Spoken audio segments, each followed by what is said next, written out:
dormir mais, pastor. Pensando nessa responsabilidade de estar aqui, também feliz pela oportunidade de estar aqui com as irmãs. A irmã Dores, vocês chamam ela de Irmã Maria. Eu fiquei esperando a Irmã Maria chegar aqui na frente. Era a Irmã Maria das Dores. Ela falou de gratidão, mas a vida é uma semeadura, né? Porque eu também sou muito grata à Irmã Dores, né? Quando eu engravidei da minha filha, eu ganhei uma mãe, né? Minha família longe, minha mãe longe, e acho que os irmãos aqui não sabem, mas a minha filha nasceu morta, e hoje está aqui, a Maria Eloá, e eu quase que morri também. E depois disso nós fomos adotadas pela Irmã Maria das Dores, tanto é que a minha filha até hoje chama ela de vó, ela não é Irmã Dores, ela é a avó Dores. E ela chegou aqui, foi lá, enxergou a avó dela, foi correndo abraçar a avó e ganhou um dinheiro. Aí a outra filha falou assim: eu também queria ser neta da Irmã Dores. Então eu também sou grata a Deus pela vida da Irmã Dores, né, que foi uma mãe que o Senhor me presenteou enquanto ela esteve conosco ali em Itanhandu, e estou muito feliz de saber que ela está muito bem aqui, muito bem cuidada, e isso é bênção de Deus. Nós vamos ler a palavra do Senhor sem demora. Eu quero ler aqui no tema que me foi dado, que me foi proposto, livro de 1 Pedro, no capítulo 1, eu vou me ater ao versículo 15, amém, irmãos? E o versículo 16, que diz assim: Mas como é santo aquele que vos chamou, sede vós também santos em toda a vossa maneira de viver. Porquanto escrito está: sede santos, porque eu sou santo. E agora eu peço que os irmãos abram a sua Bíblia lá no livro de Daniel, também no capítulo 1. E os irmãos vão entender aquilo que Deus colocou no meu coração. Mas eu já quero dizer que Deus já falou comigo. Eu poderia ter ido embora, irmãos. Deus já tratou comigo profundamente. Deus usou as irmãs aqui, uma em especial, para tratar profundo no meu coração. Os irmãos encontraram Daniel capítulo 1, somente alguns versículos, do versículo 1 até o versículo 8. Os irmãos encontraram? Pode dizer amém? Diz assim: E no 3º ano do reinado de Jeoaquim, rei de Judá, veio Nabucodonosor, rei da Babilônia, a Jerusalém e a sitiou.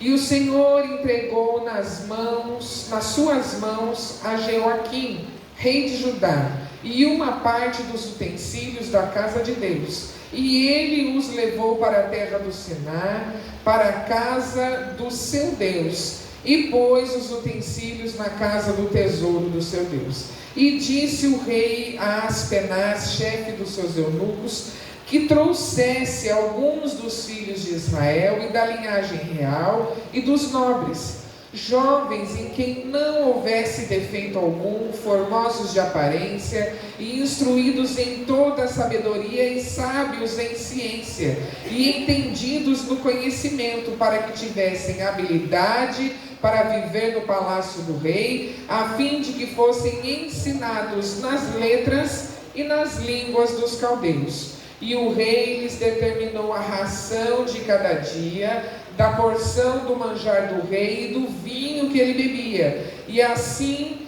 fosse criados por 3 anos, para que no fim deles pudessem estar diante do rei. E entre eles se achavam dos filhos de Judá Daniel, Ananias, Misael e Azarias. E o chefe dos eunucos lhes pôs outros nomes, a saber, a Daniel pôs o de Beltesazar, a Ananias o de Sadraque, a Misael o de Mesaque, e Azarias o de Abednego. Verso 8: E Daniel assentou no seu coração não se contaminar com a porção do manjar do rei, nem com o vinho que ele bebia. Portanto, pediu ao chefe dos eunucos que lhe concedesse não se contaminar. Amém? Os irmãos podem sentar em nome de Jesus, e peço que deixe a sua Bíblia aberta aí no livro de Daniel, e eu quero dividir com os irmãos algo que Deus colocou no meu coração. Obrigado, irmão Márcio. Irmãos, esse tema santidade já foi falado aqui, meu esposo falou, é algo que tem que arder no coração, não só da liderança da igreja, mas de todos, né? Que se predominam, que se dizem cristãos. Foi falado aqui que a santidade, e é bem verdade isso, ela não deveria ser, ela não é, e nunca deveria ser uma opção na vida do crente. Mas a santificação, a santidade tem que ser predominante na vida do crente. Porque também já foi falado aqui, a leitura oficial, o tema dessa festa, de sede santo, como eu sou santo. Se eu sou filha de Deus, eu tenho que me parecer com Ele, é ou não é? A Bíblia diz que todo aquele que faz parte da videira, que está ligado na videira, tem que produzir fruto da videira. Ou alguém aqui já viu um pé de laranja produzir abacaxi? Não tem jeito, né? Não existe lógica. O produto da videira tem que ser a uva, né? Então nós temos que ser coerentes. A santidade, ela precisa ser inerente ao crente, ela tem que fazer parte do estilo de vida do cristão. Por quê? Porque Deus é santo, logo todo aquele que o serve deve viver em santidade, até porque a palavra de Deus ela é bem clara quando ela diz que sem santidade ninguém verá o Senhor.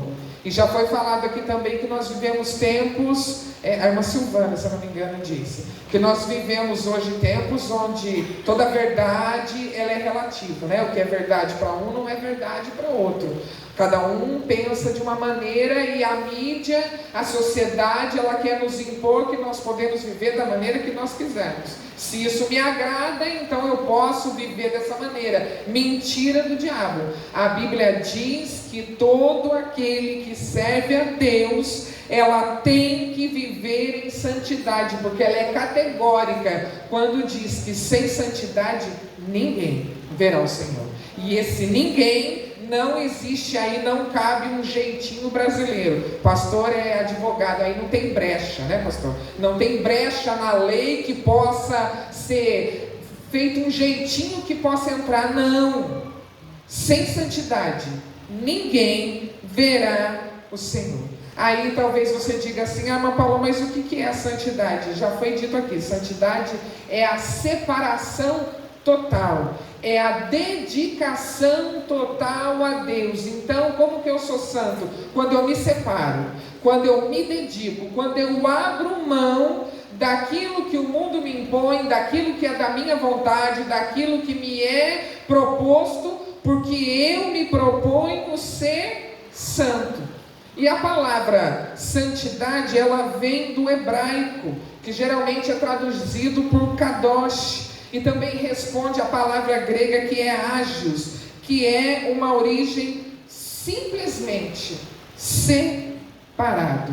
Quando eu sou santo, eu estou dizendo que eu sou separada, que eu sou diferente, que eu faço a diferença, que eu não ando, como o apóstolo Paulo disse, conforme a forma que o mundo tenta impor para mim. Porque os irmãos certamente já observaram, né, que nós vivemos tempo de produção em massa, é tudo igual. A mídia propõe uma moda, todo mundo anda igual, todo mundo quer a roupa da moda. Qual é a cor da moda agora? A cor da moda até esses dias atrás era o rosa, porque lançaram o filme da Barbie e estava cansando aquele já, hi Barbie, né? Todo lugar que você chegava, hi Barbie, né, Dani? Não é, nós não devemos nos conformar, ou seja, viver conforme a forma que o mundo nos impõe. Todo mundo igual, todo mundo fala igual, a gíria é igual, o linguajar é igual, o andar é igual, o falar é igual, o proceder é igual. Isso não é ser separado.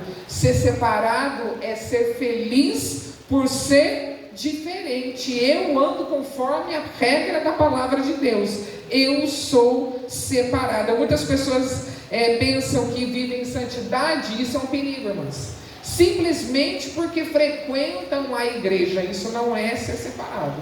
Frequentar a igreja não quer dizer que nós somos santos, não quer dizer que você já está ok. Não, irmãos. Ser santo é estar na casa de Deus, mas também já foi dito aqui, é viver a palavra de Deus, é viver na presença de Deus. Porque se disser que vive dentro da igreja e não comete, às vezes a gente sempre fala isso na igreja já, às vezes a gente sempre condena pecados, né? É motivo de disciplina, e é óbvio e certo isso, segundo a palavra de Deus, mas pecados como adultério, pecados como a fornicação, pecado como o homicídio, é tratado na igreja, mas não são somente esses os pecados que nos tiram da santificação, que nos tiram da separação. Existem outros pecados, irmãos, que às vezes está aí dentro do coração, e às vezes está lá escondidinho e vira até pecadinho de estimação. Quer um exemplo? Inveja,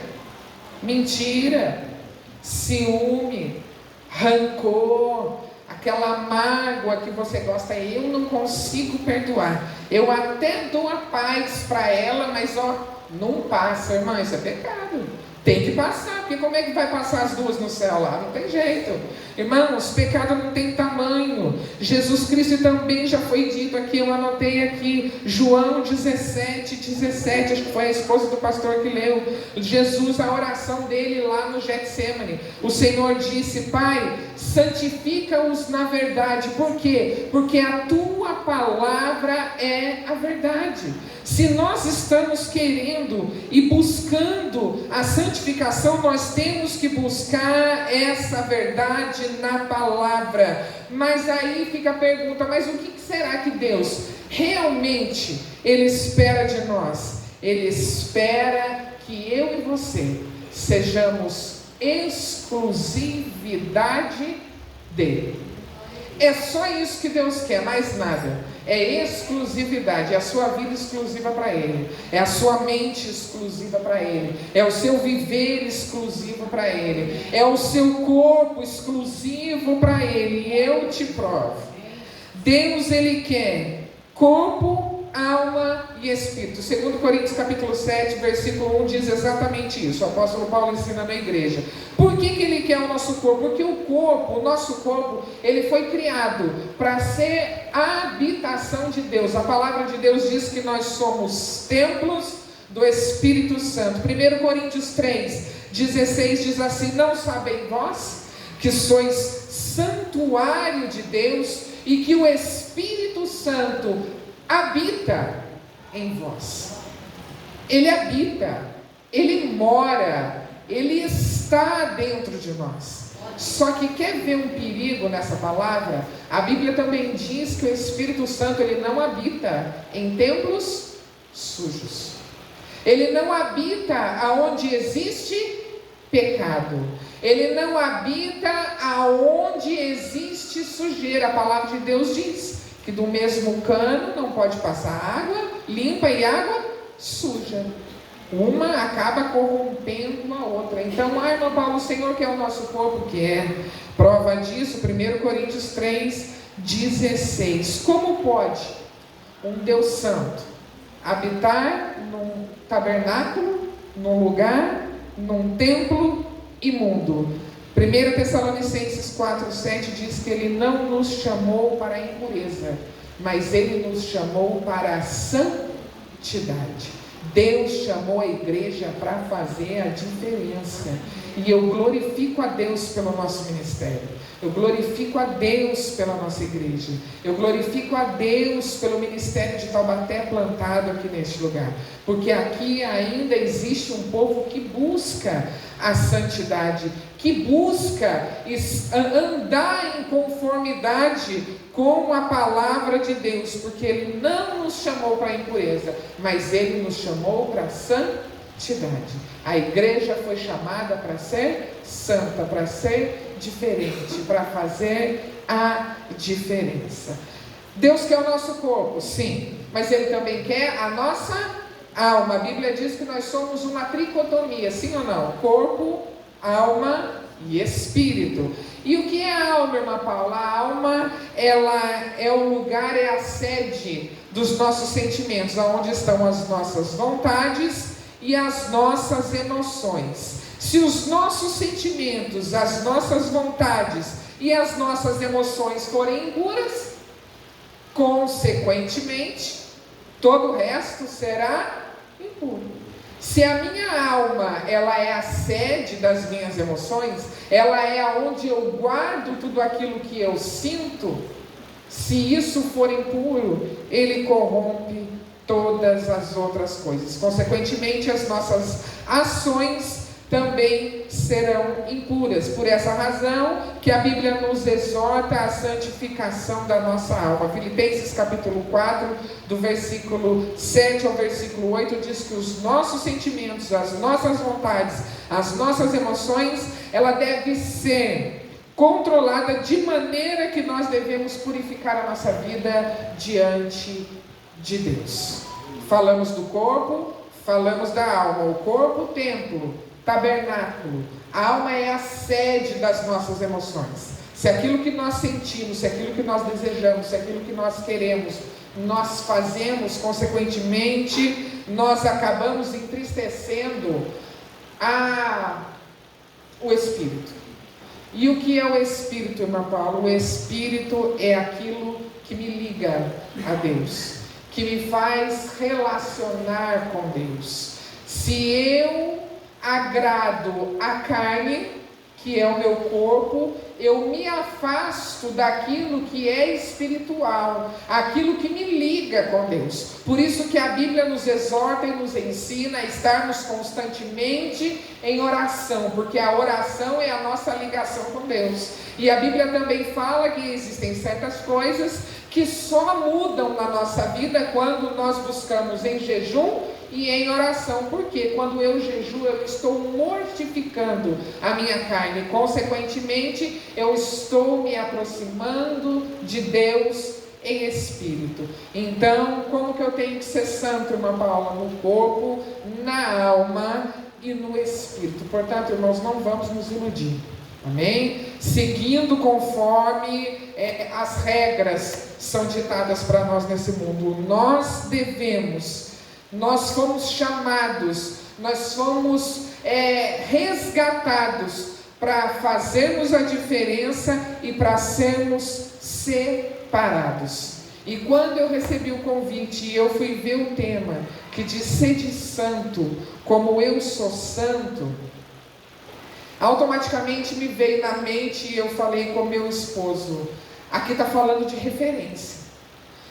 Me está me dando uma referência. Sede santo como o que, irmã Paula? Como eu sou santo, é o próprio Deus falando. Faça como eu, seja como eu. Referência. E nós nunca vivemos um tempo onde referências têm sido perdidas como nos dias de hoje, é ou não é? Se eu for perguntar para os irmãos mais velhos aqui e falar assim, eu amo conversar com os irmãos mais velhos, eles sempre têm muita história para contar, né? Sempre conta bastante coisa.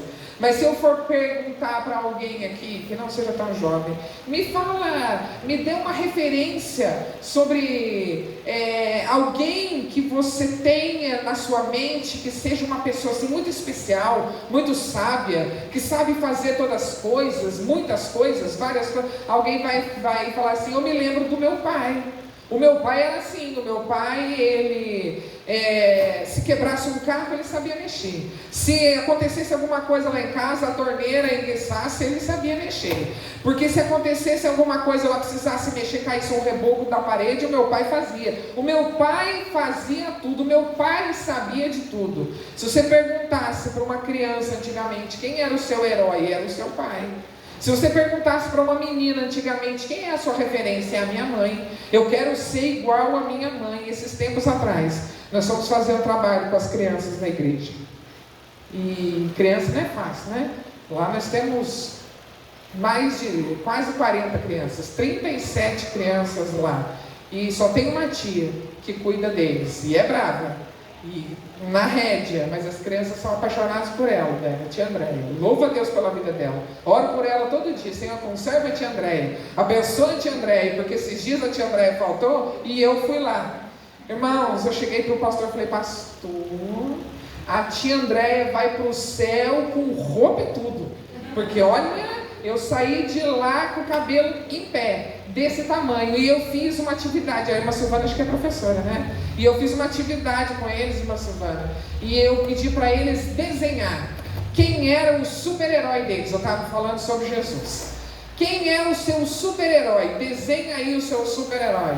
Irmãs, eu fiquei de boca aberta quando eu vi que 70% dos desenhos das crianças não incluíam ninguém da sua família ou uma referência próxima de nós. 70% era Lucas Neto, a Gia Aventureira, a Aventureira do Amor, né? Aquele que ensina nossos filhos a fazer bagunça, que ensina nossos filhos a fazer arte dentro de casa. E aí eu parei, eu olhei todos aqueles desenhos e a intenção era entregar para os pais depois do culto. Eu falei, dá aqui para a tia vai guardar os desenhos de vocês. E aquilo eu peguei na mão e eu fiquei pensando, meu Deus, que tipo de referência tem essas crianças? Por que que isso tem entrado dentro das nossas igrejas? O porquê dessa falta de referência? Hoje em dia nós não temos mais paciência, e eu estou nessa fase. Ah, mãe, mas por que eu tenho que ir na igreja? Porque a igreja é a casa de Deus. Mas por que é a casa de Deus? O que é a casa de Deus? Por que é Deus? Tudo eles querem saber o porquê, e a gente não tem mais paciência. E aí os nossos filhos têm aprendido com quem? Com a gente? Não, tem aprendido no Google, tem aprendido no YouTube, tem aprendido com o coleguinha da escola, tem aprendido com a internet, tem aprendido com a televisão, tem aprendido por aí, mas não tem aprendido com a gente. Nós estamos vivendo uma época em que nós estamos deixando os nossos filhos perderem a referência. Mas eu louvo a Deus, porque existe ainda na palavra pessoas que nos servem de referências. E aí eu fui perguntar para Deus, Senhor, me mostra alguém aí. Eu quero falar de alguém específico que possa servir como exemplo para nós, como referência. E o Senhor me fez lembrar de Daniel. Porque, irmãos, eu sempre costumo dizer, qualquer semelhança da nossa vida, da nossa realidade na igreja hoje com o povo de Israel daquela época, não é mera coincidência, amém? Por isso que eu acho que o Senhor nos chamou. Nós vivemos tempos de fases, é ou não é? Ou será que aqui não é assim? A igreja, a gente sempre comenta isso em casa, a igreja vive de fase, é ou não é? Tem época que a igreja está explodindo, os irmãos estão animados, fogo puro, 100 por hora. Passa um tempo, você olha, parece que o povo está meio desanimando, parece que o povo está borocochô, a mocidade já não canta com aquela unção, com aquela vontade toda. As irmãs têm que ficar insistindo para vir na oração, para vir para o ensaio, para estar aqui na presença. Geralmente essa fase chega no pós-festa, isso não vai acontecer aqui, em nome de Jesus. Porque antes da festa é assim, né? Todo mundo a 1000 por hora. Passa a festa, cadê os irmãos, irmã Carla? Isso não acontece só aqui em Tronqueiros, Itaiandu, em Cruzeiro, isso é em todo lugar, porque a igreja, ela é feita de fases. Nós, seres humanos, mulher então nem se fala, né? É de fase. Tem fase que está naquele ânimo todo, tem hora que você olha e fala, meu Deus, eu não estou afim de nada. E isso acontecia antigamente. O povo de Israel era assim, tanto que vez ou outra Deus tinha que dar uma coxada no povo, tinha que dar uma apertada, tinha que levantar uma perseguição. Foi o que aconteceu nessa época, nesse contexto histórico e político daquela época. Deus, e foi Deus, o versículo 2 diz, e o Senhor entregou nas mãos. Deus teve que levantar aí o Nabucodonosor para poder perseguir o povo, para dar uma despertada, porque mais uma vez o povo tinha se corrompido, mais uma vez o povo fazia o que não agradava a Deus, mais uma vez o povo teve que ser levado para ser apertado, para ver se voltava no prumo. E essa época era a época do ano mais ou menos 606 a.C., quando Nabucodonosor ele cercou Jerusalém e levou cativos. Em 3 levas ele levou o povo, né? Mas na primeira leva ele já levou Daniel. Por quê? Porque ele queria os jovens. E não eram qualquer jovens, ele queria pessoas que fossem dispostas, que tivessem vigor físico para trabalhar, porque iam ser escravos, e ele preferia os estudados, os da nobreza, não era qualquer um. E ele levou então Daniel para a Babilônia e levou outros jovens. E enquanto isso, nós lemos aqui na palavra de Deus, ele sitiou Jerusalém.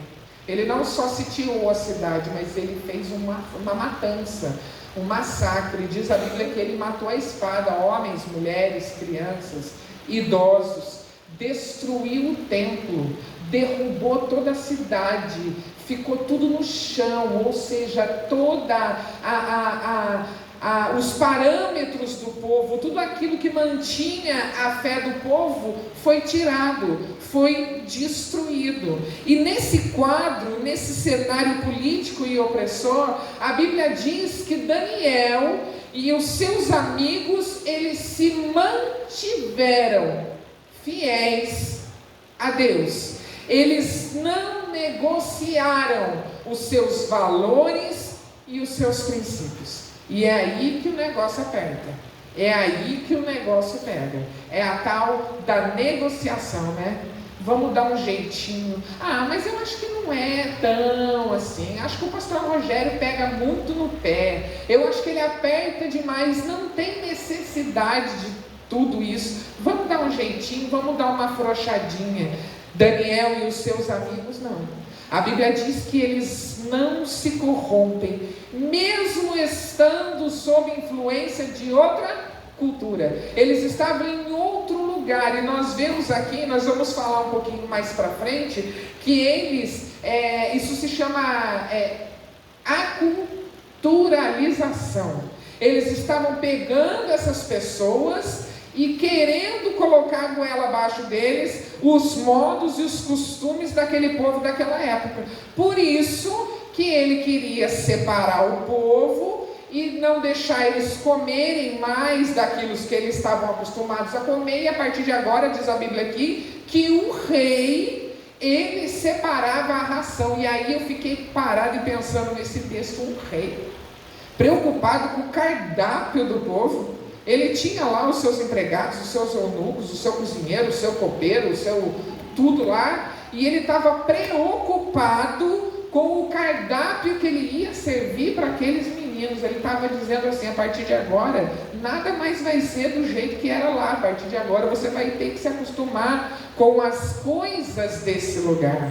Ele estava querendo que eles se amoldassem àquela cultura, mas a Bíblia diz que mesmo assim, eles não se corrompem, eles não se entregam, eles nos ensinam uma grande lição, e eu peço que você preste atenção nisso. Daniel e os seus amigos, não se corrompendo, propondo no seu coração em não se contaminar, eles estavam nos ensinando que não importa as circunstâncias ao nosso redor, valores e princípios são inegociáveis. Esses dias eu preguei lá na igreja sobre os princípios, que nós devemos manter os princípios. O que é princípio, irmão Paulo? É a base, é a regra, é ser fiel àquilo que nós aprendemos, é ser fiel àquilo que é princípio bíblico. Nós temos que manter valores e princípios. Daniel e os seus amigos nos ensinam essa lição: princípios e valores são inegociáveis. E nesse texto, eu quero dividir com os irmãos 3 verdades que nós aprendemos com esses meninos. Primeiro, Daniel, ele se manteve fiel apesar do passado de dor. Versículo 1 e versículo 2 vai falar bastante sobre isso. Se você está com a sua Bíblia aberta aí, você pode acompanhar. Diz aqui que Deus, ele é o agente causador desse contexto todo. Foi Deus. A Bíblia diz aqui no versículo 2: e o Senhor o entregou nas mãos. Foi o Senhor que deu o povo a Nabucodonosor, e não deu só o povo, ainda permitiu, e diz aqui a palavra, que eles levassem, ainda com eles saqueassem parte dos utensílios do templo, e o templo era um sinal de referência, de santidade e espiritualidade daquele povo. Deixar com que o ímpio, com que o inimigo tocasse nas coisas de Deus, era uma afronta para aquele povo. Então, apesar de todo o passado de dor, de todo o passado de sofrimento, de perseguição, sabendo que foi Deus que foi o agente causador de todo esse processo, ainda assim, Daniel se manteve fiel. Ou vai me dizer que Judá caiu porque era fraco? Não, Judá não caiu porque era fraco. Judá caiu porque era desobediente. Deus já tinha usado os profetas falando: se vocês permanecerem fiéis, permanecerem na minha presença, permanecerem naquilo que eu ensinei, eu os livrarei. Deus usou os profetas naquela época, mas o povo insistia em fazer o quê? Em desobedecer. E aí eu fiquei pensando em nós. Aqui diz que ele, mesmo com o passado de dor, ele se manteve fiel. E quantas vezes nós usamos de desculpa, de coisas do passado, para poder achar brecha, para desobedecer, para não fazer a vontade de Deus, para não ser, eu sou assim porque eu aprendi assim. É o crente Gabriela, né? Eu sou assim porque meu pai era assim, a minha mãe era assim, eu não tenho culpa, eu fui ensinada assim, eu fui educada assim. Aí vem a pior parte, né? E vou continuar assim. Se quiser, me engula assim. Se quiser, me atura assim. Não, irmãos, não. Daniel, ele nos ensina que mesmo tendo sofrido tudo que eles sofreram, tendo passado tudo que eles passaram, ele pode permanecer fiel. E eu aprendo com Daniel aqui, que o que mais enfraquece o homem é o pecado. Pecado não é vitamina, né? Pelo contrário. O pecado é o que mais enfraquece o homem. Não existe nenhuma nação grande se ela se rende ao pecado. Não existe ninguém forte se ele se rende ao pecado. E esse caminho, porque não tem como falar de santidade sem falar em pecado. O pecado é tudo aquilo que é o oposto da santidade. Se nós queremos buscar a santidade, nós temos que buscar nos afastar de tudo aquilo que nos leva ao pecado. E foi dito aqui nessa manhã, em toda a nossa maneira de viver. Isso inclui o meu pensar, isso inclui o meu falar, isso inclui o meu agir, isso inclui o meu proceder, isso inclui aonde eu ando, aonde eu vou, o que eu faço, aonde eu entro, aonde eu piso, aonde eu vou, lugares que eu frequento, porque hoje em dia a gente não precisa sair de casa para frequentar certos lugares, sim ou não? Sim ou não? Sim, irmãos. Antigamente, para um menino, a gente sempre fala isso na igreja para os jovens, antigamente, para um menino ter acesso a algum material pornográfico, ele tinha que ir numa banca de revista, geralmente pegar um amigo mais velho de maior, ir lá escondidinho, comprar uma revista, levar para casa, esconder da mãe, esconder do pai. Eu tenho certeza que ninguém aqui não fez isso, estou falando dos mais velhos. Ninguém nunca fez, escondia debaixo do colchão da cama, para o pai e para a mãe nunca vi. Hoje em dia não. Sentado aí no culto, se você quiser, você tem acesso.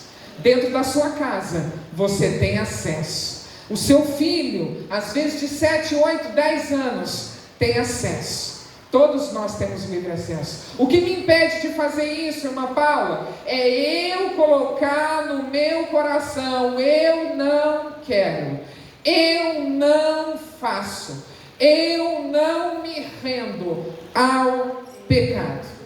Sabe o que eu aprendo aqui com Daniel? Que quando nós cedemos ao pecado, quando nós entramos por uma vida de pecado, e pecado é ladeira abaixo, irmãos, a Bíblia fala que um abismo chama outro abismo. Começa com um negocinho aqui, que amanhã aumenta um negocinho ali, e outro ali, quando você vê, você já está ladeira abaixo. Mas existem algumas consequências, e Daniel nos mostra só 3, eu quero falar só sobre essas 3. Primeiro, a Bíblia diz que por consequência da desobediência e do pecado do povo, Judá foi levado cativo, e com eles Daniel e os seus amigos e mais alguns jovens. E a primeira coisa que eles perderam, porque o pecado só tira de nós. A Bíblia diz que o ladrão vem senão para matar, roubar e destruir. O pecado só tira, o pecado não acrescenta, o pecado tira. E a primeira coisa que o diabo tirou deles ali, o pecado tirou, foi a nacionalidade, ou seja, a identidade do povo. O pecado tira a identidade do crente. O crente, quando ele começa, e nós estamos falando para crente, a palavra de Deus é para crente, é para mim e para você. Quando nós entramos numa vida de pecado, a primeira coisa que nós perdemos é a nossa identidade. É ou não é? Nossa, mas fulano já não é mais como era antigamente. É declínio, é ladeira abaixo, perde identidade, orava, não ora mais, buscava, não busca mais, cantava, não canta mais, pregava, já não prega mais, consequência do pecado, perdeu a identidade. E eu vou correr. Segunda coisa que perde é a família. Daniel perdeu a família, ele foi separado dos seus pais, dos seus familiares. O pecado tira tudo aquilo que você ama, as pessoas que te amam, as pessoas que você ama, o pecado tira de você, porque as pessoas, às vezes, elas não conseguem mais viver no mesmo ambiente onde... Vocês já tiveram essa experiência de estar convivendo com uma pessoa que está afastada da graça de Deus? Estou falando de conviver, é difícil, Parece não, o espírito já não bate, aquilo que está nela já não testifica mais do que está em você já não sente mais prazer em estar perto, você já não gosta mais de conversar, você já não pode mais se abrir, você não pode mais falar de certas coisas, você não tem mais liberdade, porque a pessoa já não está mais no mesmo propósito. O diabo tira isso de nós, o pecado tira isso de nós. E a terceira coisa que tirou desse povo foi a liberdade, levou eles escravos. E o que o pecado faz é exatamente isso, nos tornar escravo dele. Porque uma vez que você entra por esse caminho de pecado, dificilmente você consegue sair, porque ele passa um anzol em você, é uma corda no seu pescoço que sempre te puxa para mais baixo. É isso que o diabo faz, irmãos. É isso que o pecado faz. Porém, Daniel e os seus amigos, eles propuseram no seu coração não se corromper. Então, primeira verdade, apesar do passado de dor, ele se propôs a se manter fiel, e se manteve fiel. Segundo, se manteve fiel apesar de um presente de oportunidades. Eu quero dividir com os irmãos aquilo que Deus colocou no meu coração. Do versículo 3 ao versículo 8, irmãos. No versículo 3, e eu acho muito lindo essa passagem, porque se a gente for observar aqui, versículo 3 e o versículo 4, vai falar que primeiro eles foram... Deus tem uma maneira de trabalhar na vida do homem da maneira que Ele quer. Já foi dito aqui nessa manhã e eu tomei posse. Ele está no controle de todas as coisas. Ele criou todas as coisas. Tudo foi feito por Ele, então tudo está no controle dEle. Mas o interessante é que esses jovens, esse povo estava cativo, estava escravo, foi levado para ser escravo. Só que Deus de repente faz uma reviravolta e de repente esses jovens, eles sem precisar fazer uma inscrição, eles foram inscritos para a maior universidade da época. Alguém já parou para pensar nisso?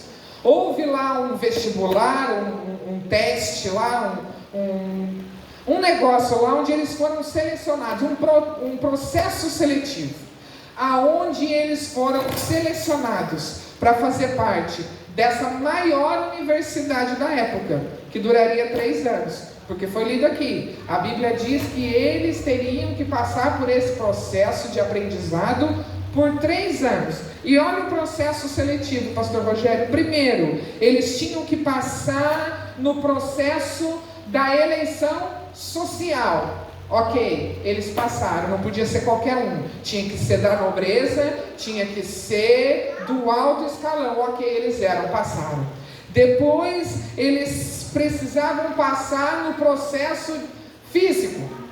Por que, irmã Paula? Olha o verso 4 que diz aqui, precisavam de jovens em que não houvesse defeito algum, eles tinham que ser perfeitos fisicamente, formosos de aparência, não podia ter defeito, tinha que ser perfeito e tinha que ser bonito. Ok, passaram na seleção do teste físico e agora tinha que o processo seletivo do teste da inteligência mesmo. Olha só o que diz o versículo 4: e eles eram instruídos em toda a sabedoria, eram sábios em ciência e entendidos no conhecimento, em que tivessem habilidade para viver no palácio do rei. Olha o que aconteceu com esses jovens.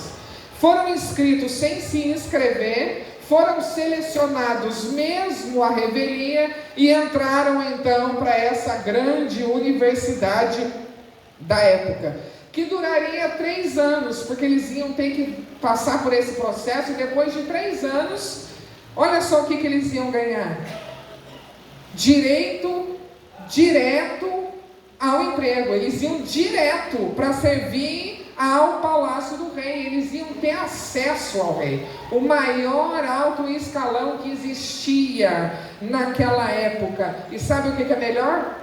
Tudo pago pelo governo.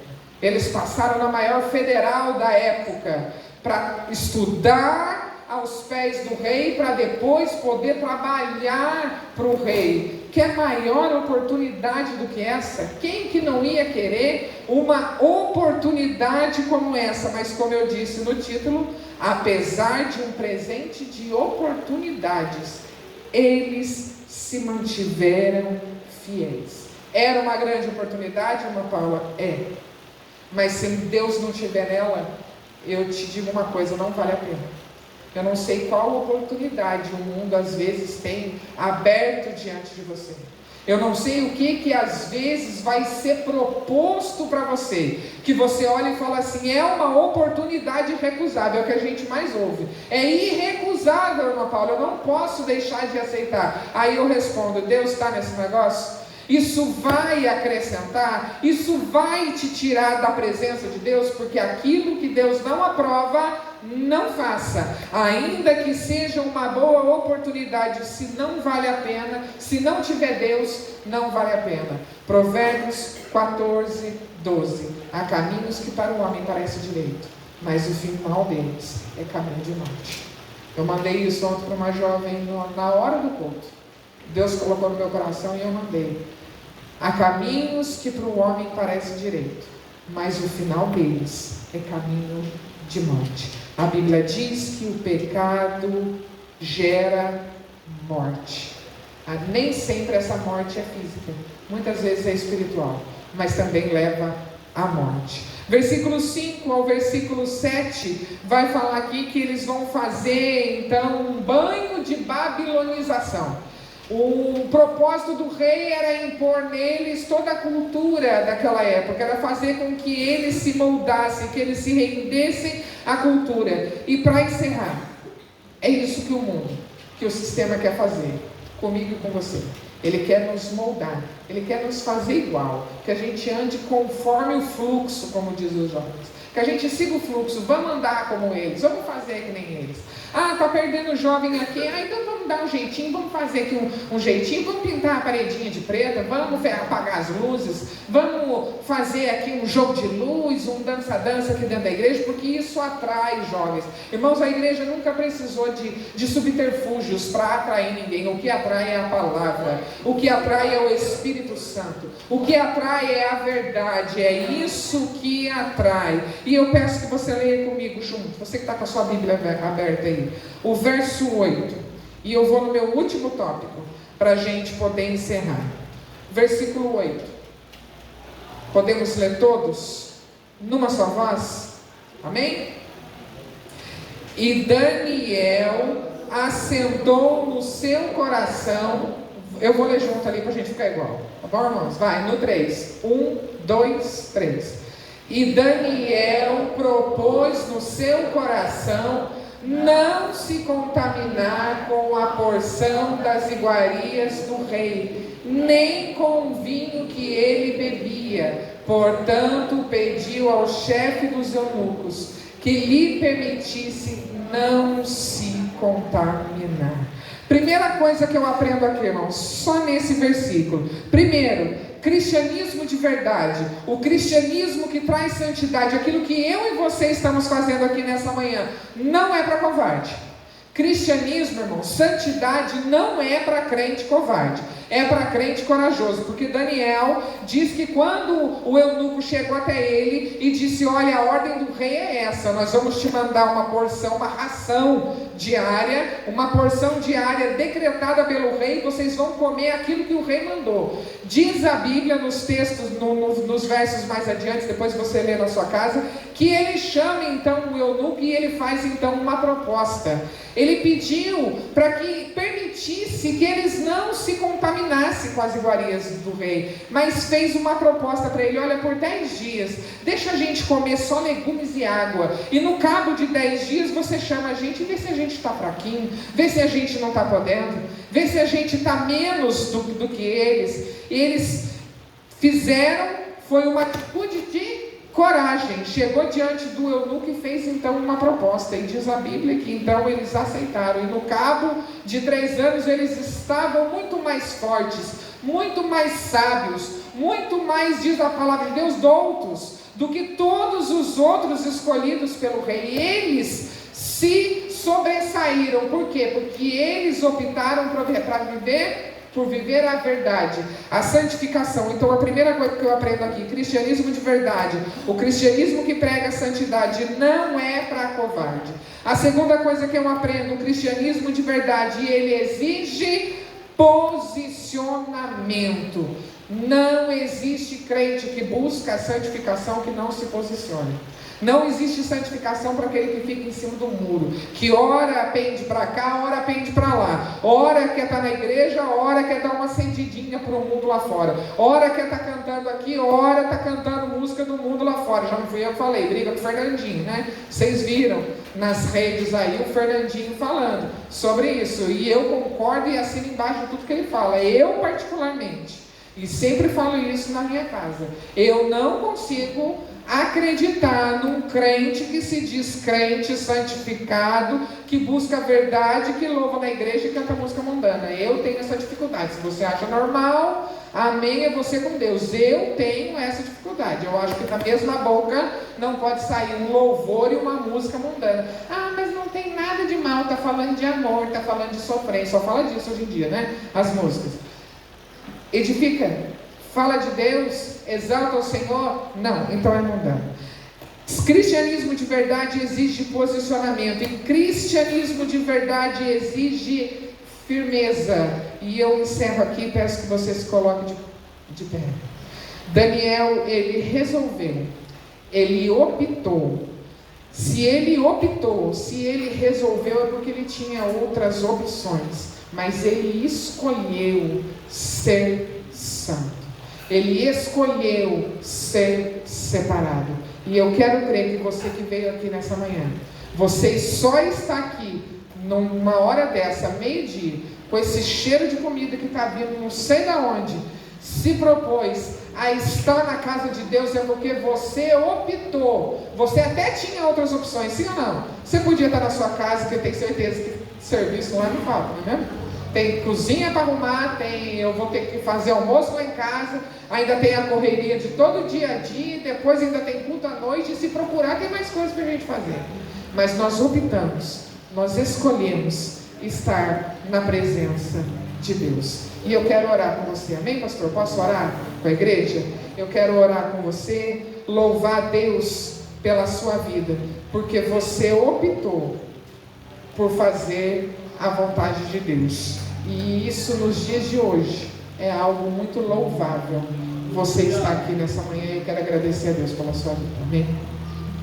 Senhor meu Deus, meu Pai, em nome de Jesus Cristo, ó Deus, nós estamos aqui na Tua casa, a Tua palavra foi dita, foi lida, foi explanada, e eu falei somente aquilo que o Senhor colocou no meu coração. Pai, eu sei que aqui neste lugar tem uma igreja que ainda busca e preza pela santidade do Senhor, ó Pai, porque nós somos Teus filhos. Aqui estão as Tuas filhas, famílias. E nós, como filhas e servos obedientes que somos, nós buscamos, Senhor, a cada dia nos parecer com o Senhor. Senhor, nos ajuda, nos ensina. Afasta de nós tudo aquilo, Senhor, que quer roubar o nosso foco, Senhor, a nossa vontade de estar cada dia mais parecido com o Senhor. Meu Deus, coloque em nós a cada dia o desejo de melhorarmos, de estarmos cada dia melhor diante do Senhor, buscarmos a Tua face. Senhor, nós sabemos que está tão perto a Tua volta. O Senhor está às portas e está vindo buscar a Tua igreja. Senhor, que o Senhor possa chegar aqui e nos encontrar, Senhor, te esperando em santidade, separação, ó Deus. Meu Deus, nos ajuda a cada dia, nos dá graça, Senhor, nos abençoe. Muito obrigado por tudo, Senhor, por essa manhã, por essas irmãs, por essa igreja, por essa palavra, Senhor, em nome de Jesus. Em nome de Jesus. Amém. Mas eu agradeço essa oportunidade. Amém? Em nome de Jesus.